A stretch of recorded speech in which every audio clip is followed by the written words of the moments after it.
What is up, everybody? My name is Dr. Mongoose, and I'm not a doctor, but I play one on the internet, and today I'm bringing you Yay or Nay Episode 4 on League Play in Call of Duty Black Ops 2. Now, for those of you who aren't aware of this series, or aren't, who this is the first time you're watching it, Yay or Nay is a series in which I give my, seal of approval, my personal seal of approval of yay or nay on a certain thing in a game based around, what I like, what I don't like, what I feel is supposed to be accomplishing and how well it accomplishes that, and a ton of other factors. But let's jump right into it. I will apologize, near the end of this video the screen goes dark for a second. That's because I was doing about 5 of the things while this was recording, kind of let it go off on its own, but it doesn't happen for too long, and I hope you guys can enjoy the video. So jumping right in, we have League Play in Call of Duty Black Ops. Now, there are a lot of positives and a lot of negatives to this sort of thing, and one of the big positives is that in console FPSs, you usually don't have a ranking system, and you don't get, the opportunity in which to have, a number or something, put next to your name or your gamer tag that says, I'm this good, I had to work this hard to do this well, and it's a reflection of your skill, whether good or bad, best in the world or, cardboard league. And the important thing about a ranking system is that, one, it's, at least in my personal opinion, and based off of a lot of things I've seen people post and say, is that it increases replayability. People, they have something to work for, so they want to keep coming back and getting better. It increases the drive to be better at a game, and especially for competitive players, which is the mindset I'm mostly speaking from, it's a good way to say, like, you have all these people that say, oh, I'm better than you, or I'm better than you, but there's no real proof of that unless you have some sort of ranking system. Very successful ranking systems for console shooters, obviously, Halo 2 and Halo 3 rank up there as some of the more fun ones and some of the better ones in recent memory. I'm not really sure about other ones. I know that Halo 4 has a ranking system coming out in April, but I can't really comment on what that's going to be. And then we have League Play. Now, this is the first time that competitive ranks have really been worked into Call of Duty as a whole, and I really do like what Treyarch is doing and how they're trying to kind of push more of an esports side of thing. It's really, really appreciated from a competitive player and from the whole competitive community, and especially because they're still not throwing out the casual side of things when it comes to Call of Duty, which is a big, portion of its audience. And so they have 2 different sets in League. They have Champions Series, which is 4v4, hardcore competitive, and then there's a Team Deathmatch Series, which is basically just ranked, regular matchmaking. It cuts out some of the game types. There's like no kill confirmed and no headquarters, I believe, but it has everything that you would want if you just like, oh, I want to play some ranked games, and especially for Champions Series. So I'm sorry, I'm getting ahead of myself. That is one of its great positives, is that Treyarch, whilst trying to bolster COD into a competitive title that it's striving to be, and that they've been working for the past couple of years in their last 2 games, it's good to see that they're finally starting to have that payoff in dividends of sorts. We have Champion Series, we have the Call of Duty $1 million tournament, the World Championships. It's also a really good show of League Play. We have MLG picking up Black Ops 2, we have EGL, and we have a bunch of different, we have competitive Call of Duty becoming a much bigger thing than it has been in the past on a much larger scale, because usually Call of Duty was overshadowed by Halo or by StarCraft or by other games, and this really has allowed it to step into its its rightful spot as a competitive shooter, which Black Ops 2 has really made great strides for. So there's one of the positives about League.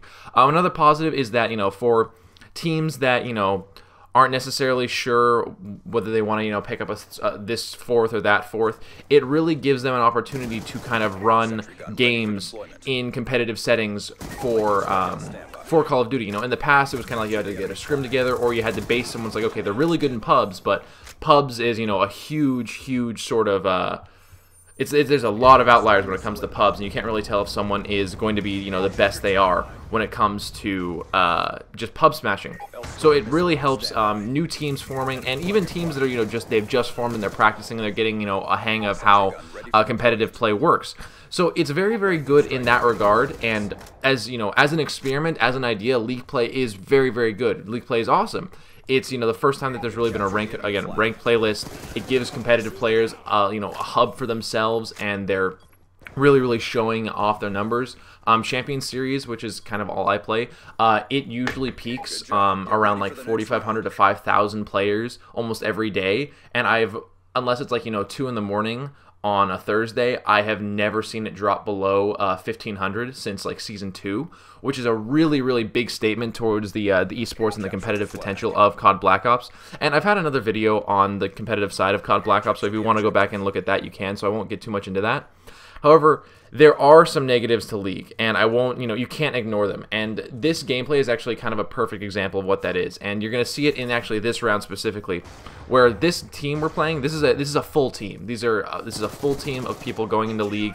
At this point in time, myself and my team we were ranked in like high platinum, and we had been getting matched up against some decently skilled people, but you'll see in this just in this round, I end up going 20-0 off of spawn before I end up dying, and I cap like 2 or 3 flags. I think I capped 2 flags and make a couple of stops and defends to prevent the other team from doing anything.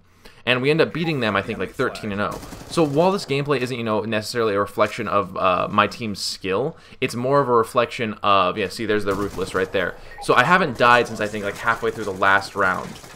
And this is an issue with League play, is that the competition you're going to be getting up against, and more importantly, kind of how it works, is it's not really clear. If you hear a little clicking in the background, sorry, that's my dog, and she's walking all over the place and wants me to pet her. So, but it's not really a good. It's an indicator of your skill. Like if you get into Masters, you're in the top 2% of competitive of the people who play League. But the top 2% of the people who play League, that's a big stretch. Like these guys were decently, I think they were a decently high gold team. And gold isn't, like, not to disprove anything. I've run into gold teams that that have rolled Masters, and I've seen Masters that have choked to Iron teams. So it's your rank isn't necessarily an indicator of like how good you could be. Like you could get screwed over in placements, or you could do something like that. But it's kind of an issue with League play in general, is that the rank, well, it's like, oh yeah, if you're the X rank, you should be this good, but that's not necessarily the case. A perfect example would be the first time me and my team we played together. We were in platinum. We won like 12 games in a row, no losses, just crushing competition. Everyone from platinums to masters, randoms playing together, the full teams, but we didn't get promoted to masters. And then what happened was we lost like 5 games in a row and dropped out of like the top 25 in our platinum ladder back to like the tops, like back to 70, and then we won 1 game and got promoted to masters. It made no sense, and again, it's kind of a confusing side of things when it comes to League plays. That like, yes, it's awesome that you have this thing, and yes, it's awesome that you have a ranking system, but it's a ranking system that no one really understands, and that's not necessarily no one understands, but kind of like how, or what players get put into what, or more importantly, how you match up against people really makes no sense. Like we'll get matched up against, we're in Masters right now. We're in like I think top 20 we're in top 20 Masters. And we're getting matched up against full teams of Iron players, or we'll get matched up against like 2 platinums, an Iron, and a Bronze. Like the matchup system is a little confusing, and it ends up not being like really good practice. Another issue is that the penalty for quitting out of a game of League is none. Like the last night, for example, myself and my team, when we were playing, we ended up going completely undefeated in League play. We went, I think, when we were playing just myself and 2 other teammates, and then myself and the 4 of us, we ended up going, I think, about 18-0. We didn't lose a single game. But at least half of those games, half of those games or a third of those games, we had at least 2 people quit out on the other team, either right off the start or near the end of the game, where it was not necessarily, it was close, but something could have been turned around, whether it's a hard point or a CTF game. And so you end up with this thing that where there's no punishment for the other team to stay in the game if they're losing. Like there'll be times when we're like doing really well against a team, and it's like, it's great my team is doing well and that we're playing really well, like this right here. There were like about 5 times during the game that I would check the scoreboard to make sure we're still playing a full team, because a lot of the time when you're playing a full team and you're rolling them this hard and just destroying them this well, they've lost a guy. Like 1 or 2 guys have quit out, and you haven't been paying attention because you've been entirely in the zone.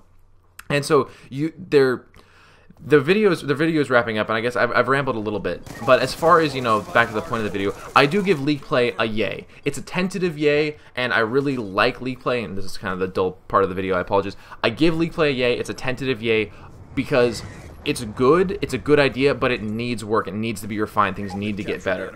But, you know, if you're a competitive player, if you want to get into competitive COD, try it out, you will not regret it, and I promise you that, you know, if you can find, you know, a decent group of people, or, you know, you get some good games, you'll enjoy it. Well, guys, I hope you enjoyed the video. As always, my name is Dr. Mongoose. Please watch 2 of my videos, and call me in the morning. You guys all have a nice day.